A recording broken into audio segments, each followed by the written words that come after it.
Anyway, I could literally answer the phone and I called my homeowner's estate. She said, let's say, but I'm trying.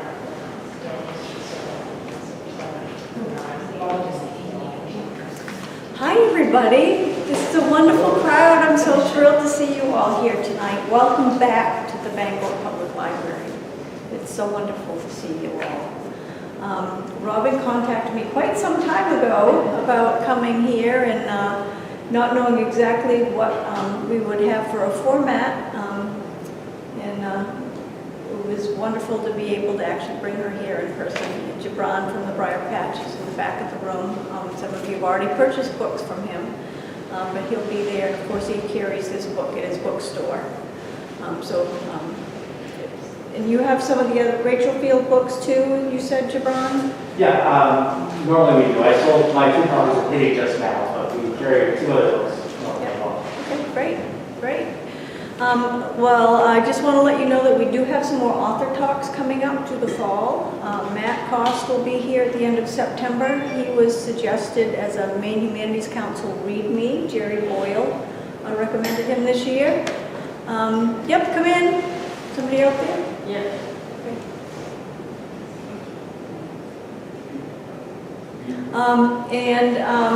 Brian Schwartz, a local historian who writes a blog for the military blog for the BDN.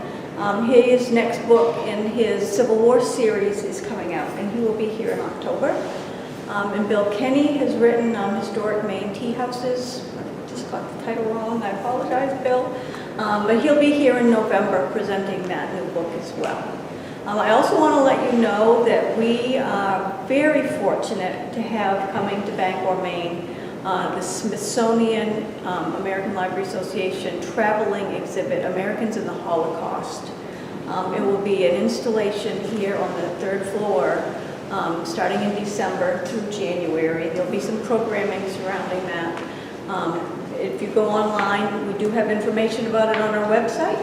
But we're looking forward to hosting this here, and it'll be wonderful to have. With that said, let me do my little introduction.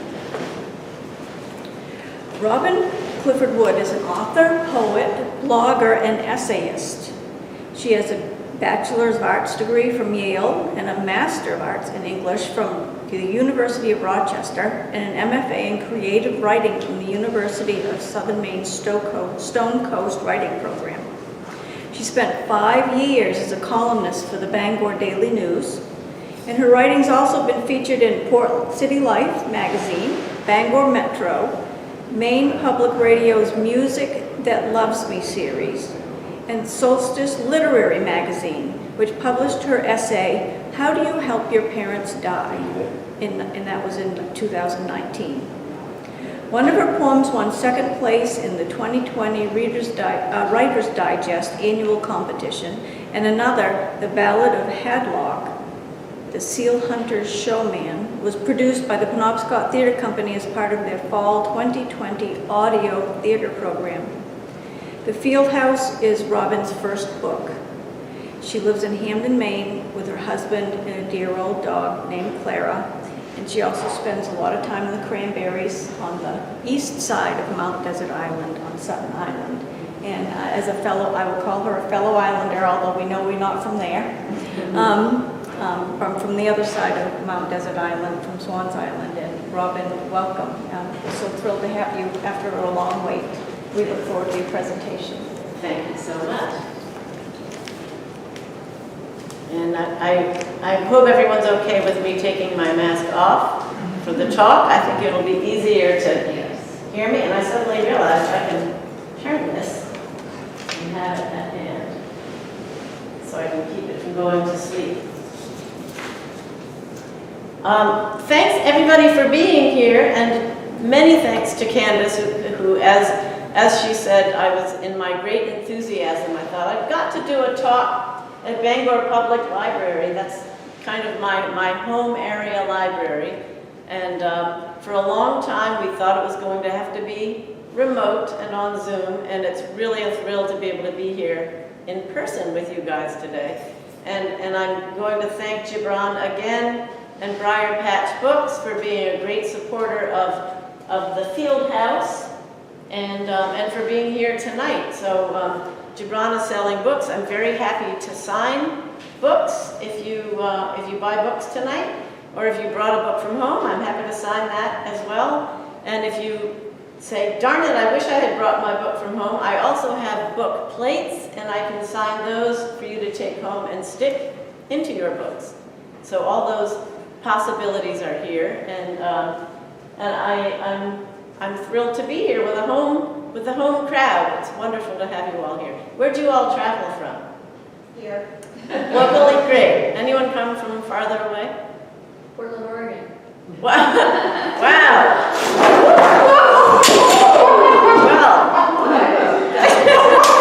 Well, that was dramatic. Maybe wow. Yeah, maybe my husband might be able to help you out with that because he's used that. Oh, Wow. yes, that's mine. Seems to fall to pieces. All right, well, Portland, Oregon made quite a splash here. I'll be quiet. Okay, that's a smart idea. All right, well, thank you for traveling however far you traveled and for being here today. I also want to tell you, I have been talking about the Field House for a long time now, and it is such a thrill to be able to talk to people about the book now because, as you might imagine, the research and the writing part is a very solitary activity. And it took me 9 years to get through the research and the writing, and another 4 years to find a publisher and then hold the book in my hands at last.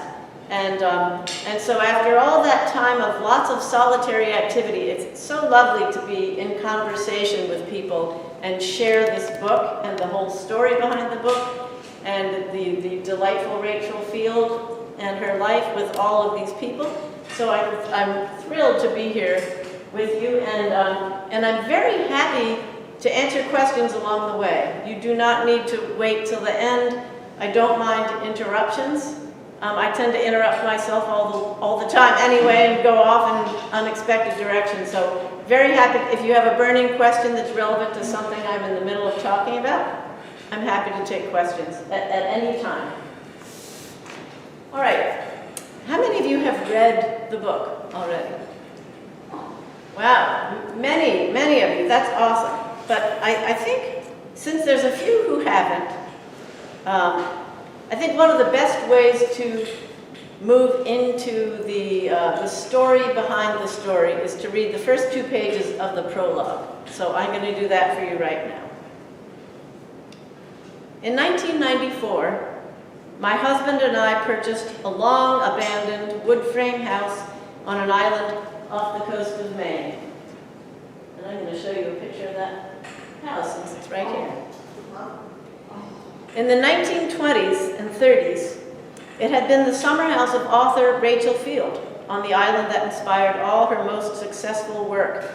The poetry, plays, children's books, and novels that took her from struggling writer to Newbery medalist, National Book Award winner, then rising Hollywood success. At the peak of her renown, she died suddenly and unexpectedly, leaving so many stories untold, including her own. When I first walked onto the island home that had been her magical place, her muse, some of those stories reached out tendrils, looking for a place to attach themselves.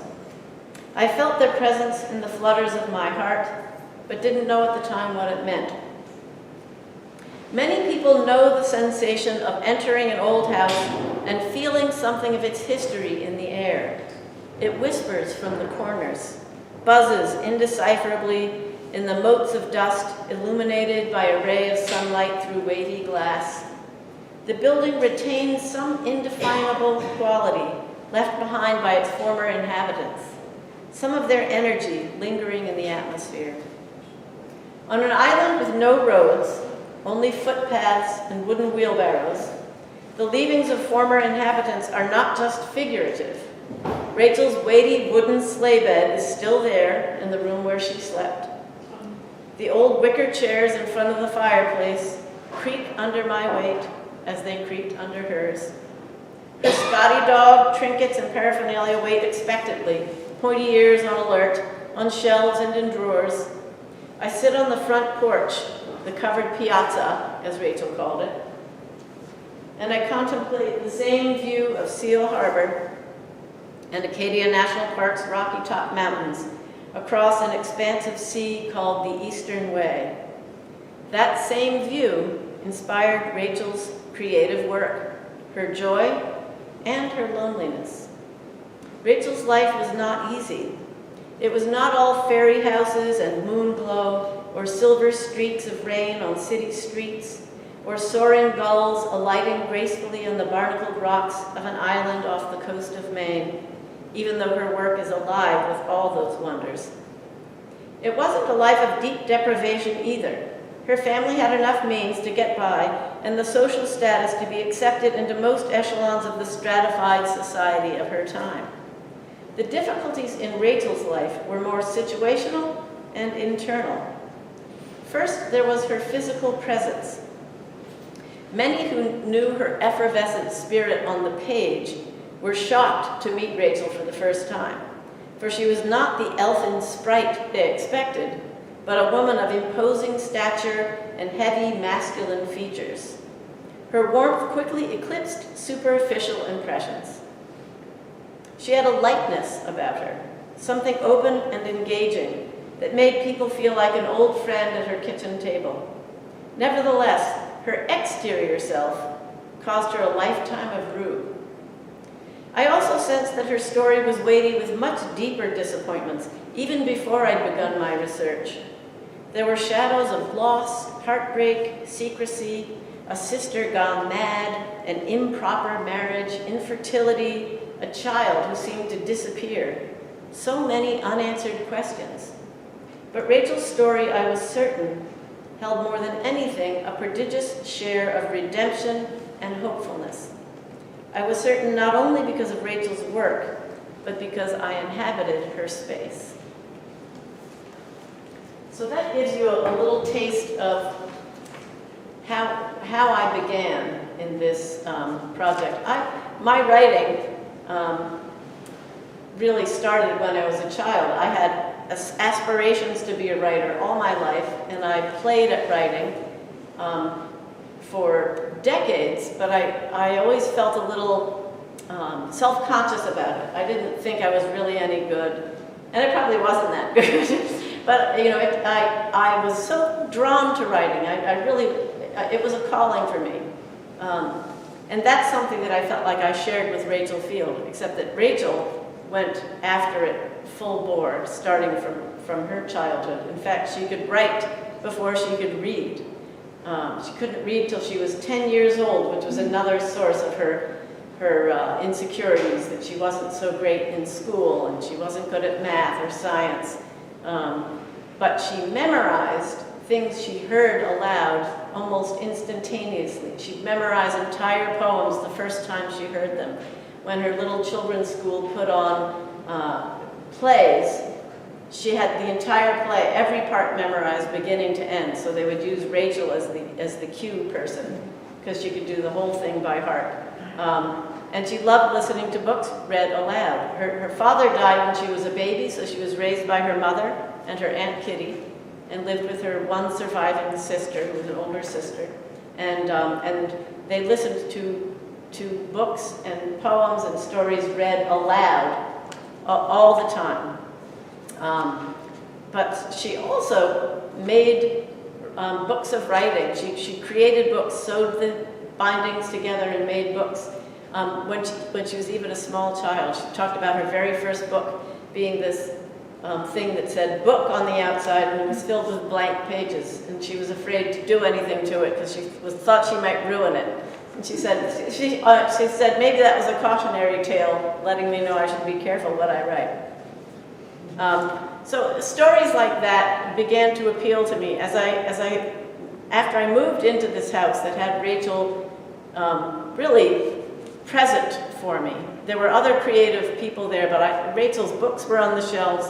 I found her mail in the attic.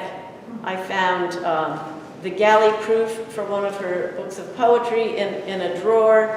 A map of Paris from 1920 was in another drawer rolled up, and as I researched her life, I read about her traveling in Europe and going to Paris in 1920, so I knew that was Rachel's. Yes? How much did you know of her before you bought the house? So when I bought the house, I had been going to Sutton Island for 14 years already, because my husband's family had a place, had bought a house on the island in the 50s. His grandparents bought a house in the 50s. So anyone on the island has heard of Rachel Field because she's a big name in the area. But all I knew was that she was a famous writer and that she wrote this poem called "If Once You Have Slept on an Island, You'll Never Be Quite the Same." And many island people, not even just ocean island people, know that poem very well.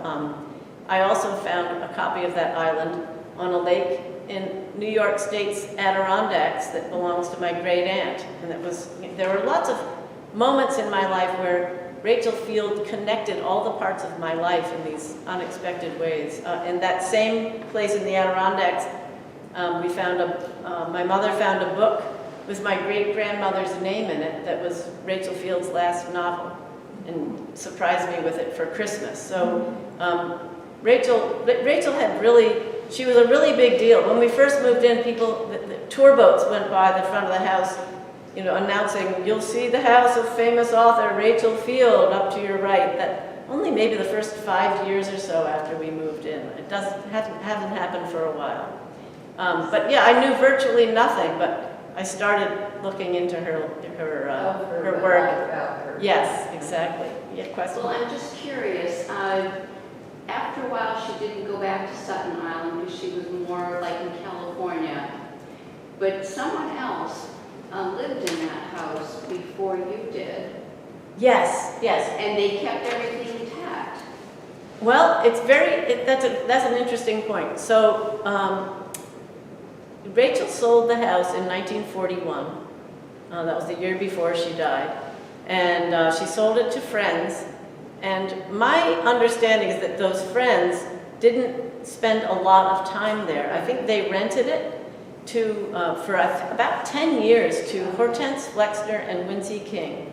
Hortense Flexner was quite a very successful poet herself. And Wincy King was a Saturday Evening Post illustrator, cartoonist. So two more great artists. And a lot of people associated the house with that couple, but it was still in the ownership of the people Rachel sold it to. Their godson inherited the house, but he also didn't spend a lot of time there. It had a series of renters coming through. And in the 8 years before we bought it, it was empty. So it had not been treated well.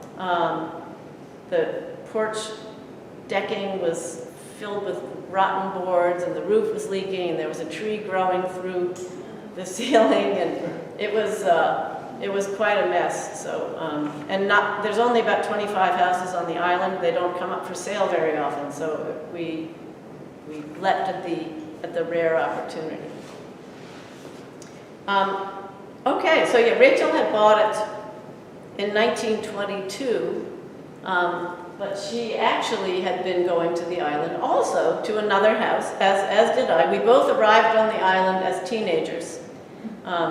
She was 15, I was 18, and she fell in love with this tiny little cabin just up the path from our house.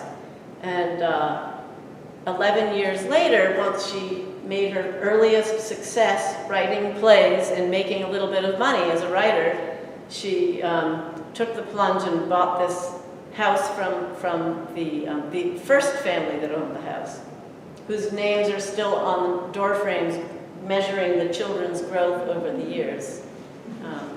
So yeah, it's been left quite intact. So just to give you another sense of her writing prowess, I mean, this is a sampling of her books. I was telling someone earlier, she probably published about 32 books. Some were those little books like that yellow one, what they called juveniles, little children's storybooks. Some were novels for adults, some were books of poetry, some were books of plays. And then she made her big move to fame with Hitty. She was the first woman to win the Newbery Award with Hitty, her first 100 years. How many of you guys have read Hitty? Yeah, a few of you. So this is a story of a doll who lived for 100 years and traveled all over the world, and her adventures trace a lot of American history. So that was a very popular book. Then she moved on to adult literature, and she published Time Out of Mind and won the National Book Award. That book was another big step for her, making enough money so that she could finally get married at age 39, going on 40. And then she and her husband moved to California because the book was optioned for the movie industry, and they went to California. And once she was there, over the years, she had 3 books. Well, two other novels were made into films after her death. But while she was living, Disney hired Rachel Field to write the lyrics for part of Fantasia, which is one of their huge films.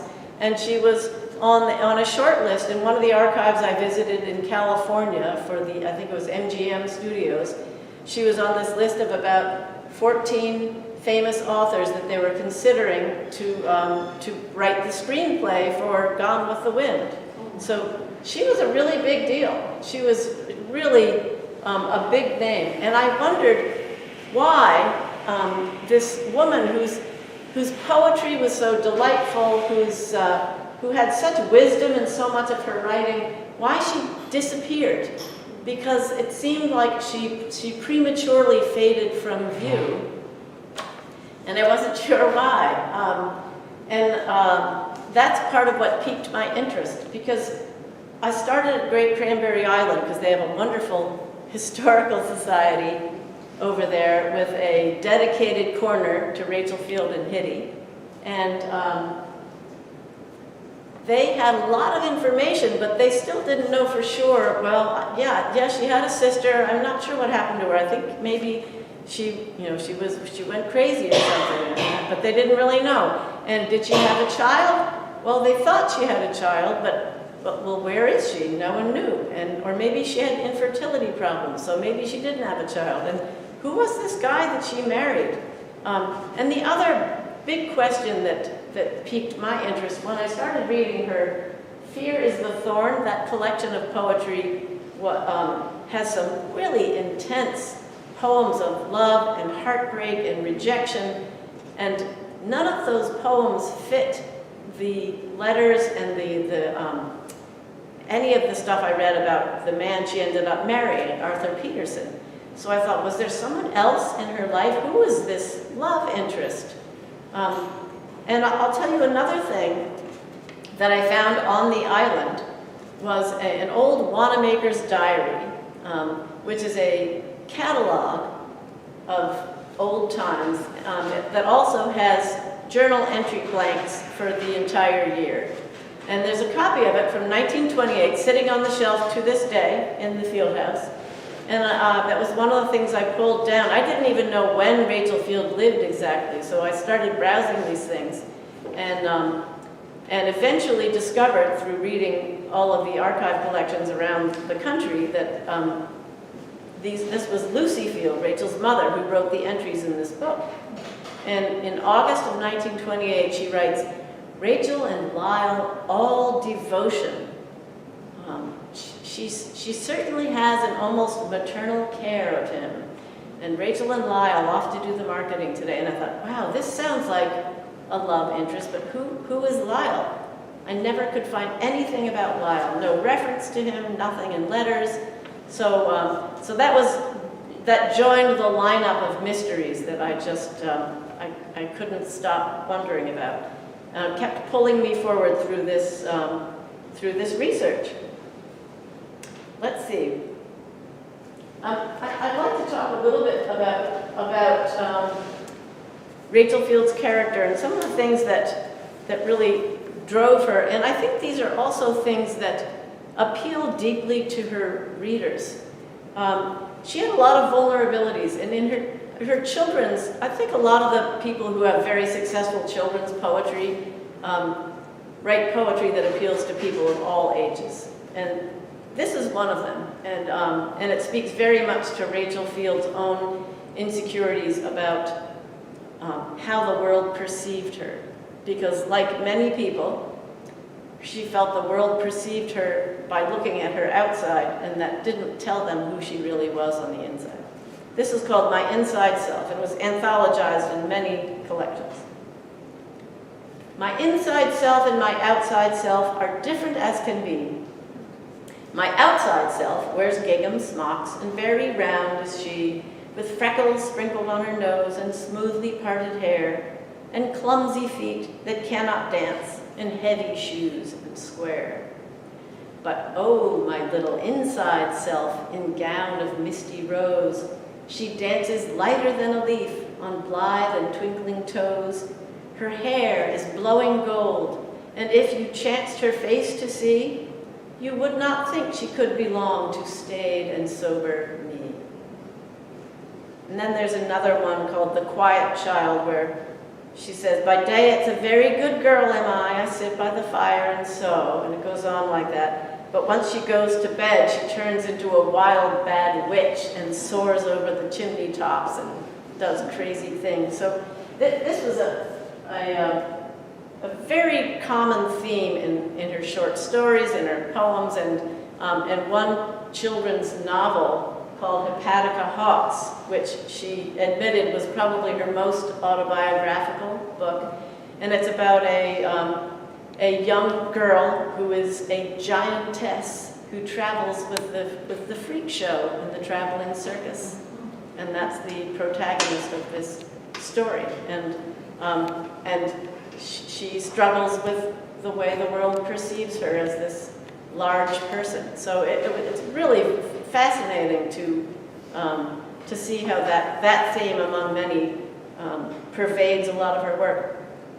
But frankly, when I read her letters and her poetry and her books, the other thing that really strikes me is that it's generally all uplifting. She took such delight in the world, in the natural beauty of the world, in the antics and capers of animals, and the subtleties of the blue of a flower, or a blue day, or the underside of a gull's wing. She stirred me when I read her work, and I met many, many people along the way who felt the same way about Rachel Field and her work. So I continued to try to find out what the real story was behind this woman. Let me see if there's anything else I wanted to share with you before I move on. Had she met Lyle there on the island? No, but I will tell you. I'm going to tell you the answer to that in just a bit. So, just one other little detail about her. She was the consummate storyteller. She was a great raconteuse. She lit up a room. These are the things that people wrote about her in letters. And she was the most generous friend. She made homemade books and hand-illustrated greeting cards, and was generous almost to a fault with her means and her connections, and tried to help other writers and other artists. And she had an incredibly musical voice. And that was something, I had the wonderful gift of hearing her voice, because one of the people in Great Cranberry Island Historical Society, Bruce Commuson, he collected Rachel Field stuff that I never found. I still to this day don't know how he tracked down some of this stuff. And sadly, he did not live to see this book complete. But he sent me a recording of Rachel Field's voice, because she was on a radio show where celebrities are invited on the show to recite a poem, and I think it's some kind of a competition. But this segment, which I'm going to play for you later, is Rachel Field reciting a poem on the Rise and Recite radio show. So that just paints you a nice little picture for Rachel Field. But I'd like to tell you the other thing that kept me going through this project, because I really did try to I gave up on it multiple times. I say that it took me 9 years to write this story, but it was not 9 steady years. I would take weeks, months, and at one point probably over a year off. I'd get discouraged, it's taking too long, it's too hard, there's too many dead ends, I'm never going to find the answers to. But this story seemed to latch on to me. And maybe it was Rachel latching on to me, I don't know. But it began to feel that way. Because every time I tried to put the book away, I'd get a call from an archive librarian that I had visited who said, I have a new donor of Rachel Field material, can I give him your contact information? Or someone would call and say, we're doing a poet event around the state of Maine, will you read Rachel Field's poetry on top of Cadillac Mountain? And a Sutton Island friend, or someone I actually didn't know before the Rachel Field stuff, flew me down to Florida to talk in his annual literary conference to talk about writing biography, long before I'd written a biography. So, and then I had all of these opportunities to access Rachel Field's archives that fit perfectly with being a mom, which was really my primary occupation for about 25 years. I told you about my sense of calling about being a writer, but I'd say I had 2 callings in life. Once I had my first child, the birth of my first child transformed me, unexpectedly. I always assumed I'd be a mother, but I didn't know how it would bowl me over. And I ended up having 4 children, and I absolutely adored motherhood, and I did it very happily for a long time, but that calling to write was always there and always telling me, oh, I'm no good. I'm not a real writer because I'm just not writing. I'm just doing this mom thing. But I loved the mom thing, so I don't want to play that down. When I started learning about Rachel Field and her life, I found that she too longed to be a mother. So she had the same 2 callings that I did. But she sadly didn't marry until she was almost 40 and did indeed struggle with infertility. And finally adopted, but did not live beyond her daughter's 2nd birthday. Well, her daughter was still 2 when she died, so that was terribly sad. So there was this sense I began to get that maybe Rachel felt like she had a lot of unfinished business, and she needed someone to bring her light back to the world, because I think her memory got eclipsed partly because of the tragedy of her premature death. She died suddenly, and it turned out to be cancer, but it kind of came out of nowhere, and there was even more tragedy piled on top of that, which I won't tell because it would be spoilers, but my sense is that the tragedy of her death and the subsequent tragedies following her death made everybody just stop bringing her back to the world because it was too painful. But I don't think her memory should be painful at all, because everything about her was all about light and hopefulness and optimism and beauty and finding the best in people. So these are the things that kept drawing me along. So Rachel Field seemed to collect the archive collections that I needed to go find always happened to be right where my children were going to college or where they were living at the time, whether it was some in DC or Cambridge, or one trip to California coincided with my daughter's softball team in college, inviting all the parents to come watch their spring training out there, and that's when I visited Rachel Field's Hollywood and Beverly Hills homes and the Academy Library and the MGM Library, and I got to do all that stuff because I was going out there to be a mom. So the mom and the writing dovetailed very nicely. So let's see. Because I've already told you about the Lyle thing, I'll tell you the coolest story of all. Before my youngest daughter was going to go to, my youngest daughter was transferring to Tulane University in the summer of 2013. And it was another one of those times I had set aside the Rachel Field project for a long time, and I decided I'll just pull it back out. we're leaving in 2 weeks to drive all the way down there to Tulane, we're going to New Orleans. And so I'm looking for something to do. And I found this name of Lyle Saxon in one of the, thousands of pages of notes I had. And I said, that Lyle Saxon, I wonder if that could be the Lyle. And because of the magic of the internet, I was very shortly in touch with 2 biographers who had written about Lyle Saxon. And the second one said, I can't believe you live in Rachel Field's house.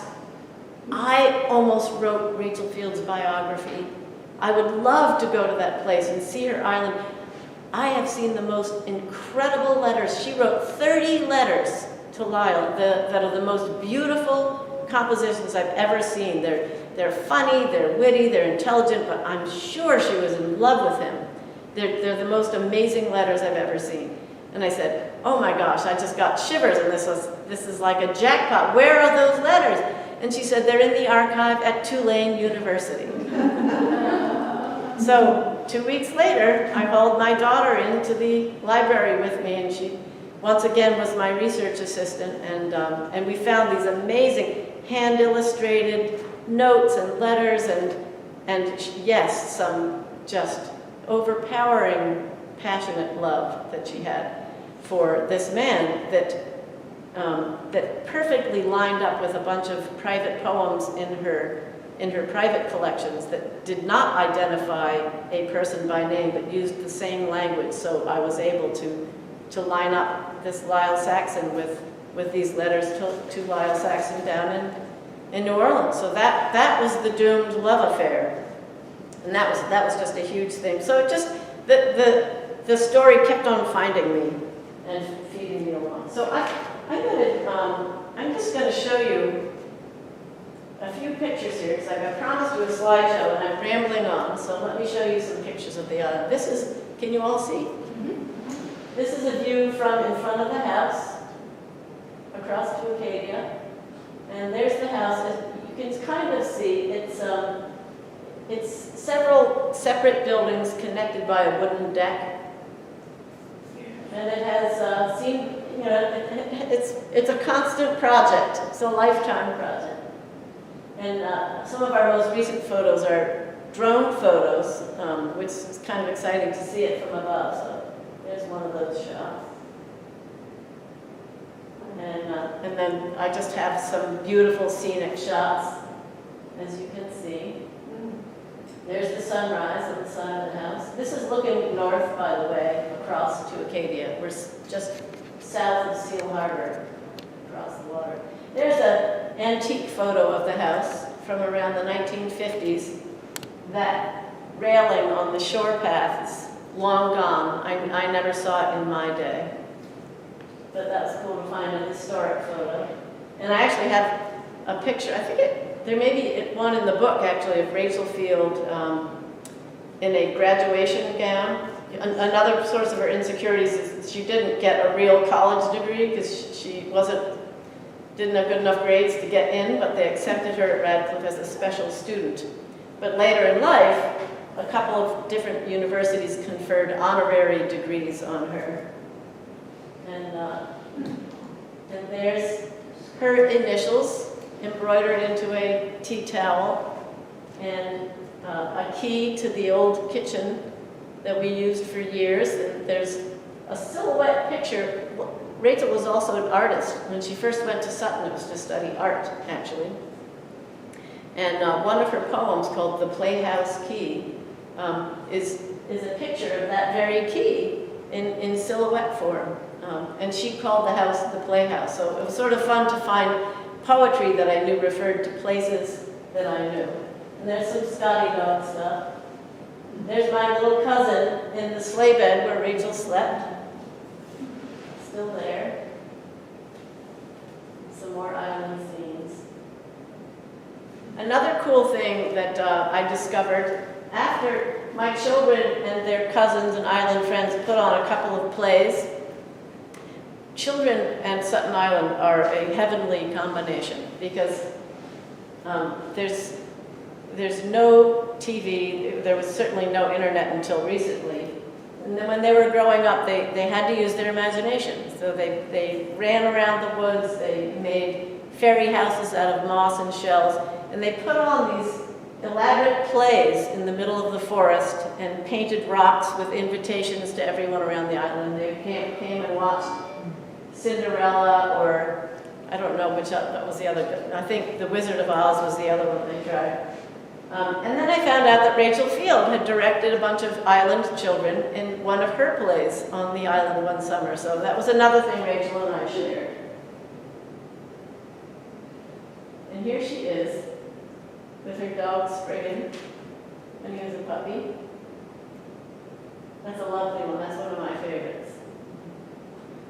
There's her Newbery Medal in the archives at Radcliffe College. Have a fabulous collection. That's her husband donated a ton of stuff